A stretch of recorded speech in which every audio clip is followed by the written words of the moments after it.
And that, ladies and gentlemen, is the moment I was awarded with the rank 12 Recon ribbon. May not sound like a big deal, but it actually is, since this gives you access to the Camouflage Combat Badge, which gets rid of a kill cam every time you score a kill.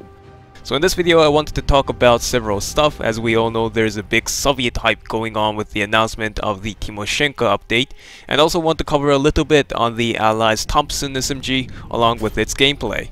Anyways, before starting, here's a little tip on how to efficiently gain points for your Recon ribbon progression. You'll gain experience every time you capture an objective, but do note that you'll need to be the first one to enter the cap zone, otherwise you'll not get the bonus points for unspotted capture. Dealing damage or killing opponent from extreme range will give you up to around 50 XP per shot, and headshot, which is the most rewarding, gives you 150 points or so at any range. It also does say in the ribbon description that player will receive extra points upon surviving the whole match without getting killed, but the award is little, so you can pretty much forget about that. You'll probably gain much more points playing aggressively than sitting way behind the action playing safe. I advise you to stick with the staged battles since it tends to be faster paced and usually includes more rookie players than the campaign matches.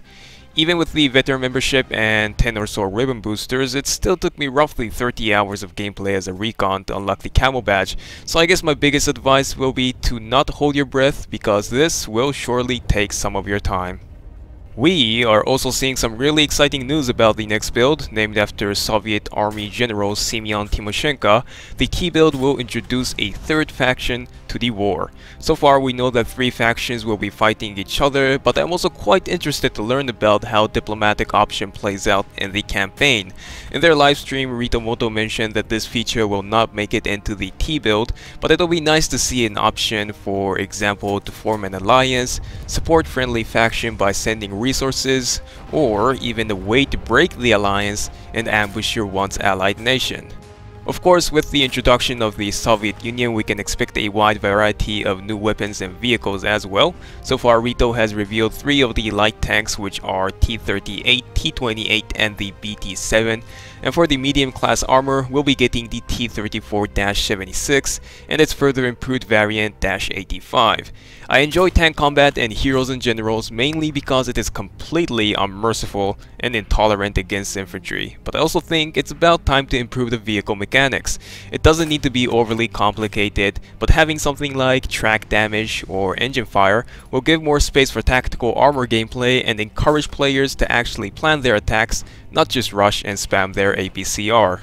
They haven't yet announced any details on small firearms, but we can kind of take a good guess from one of the pop-ups which appears every time you log in.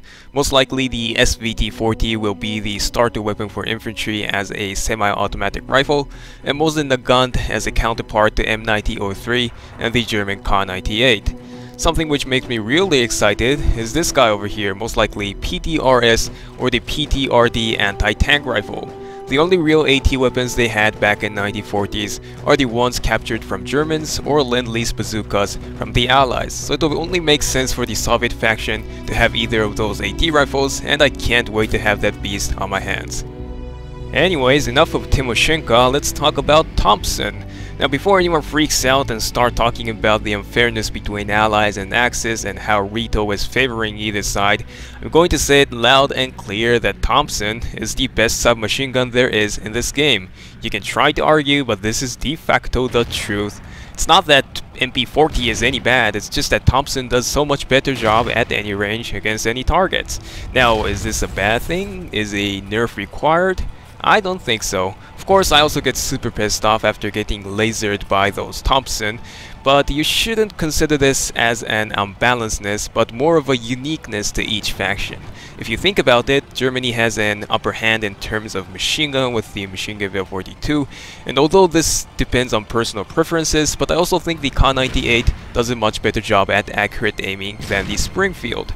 If everything is the same, it's boring. There is no real difference when picking a faction to fight for if you'll just be using the same gun with different looks. But with all that said, the only thing I'm going to complain about in terms of balance is the frickin' Sherman EZ8. So, I understand your frustration, my dear German crewmen, but let's wait for this wonderful Timoshenko update and we'll see how it goes.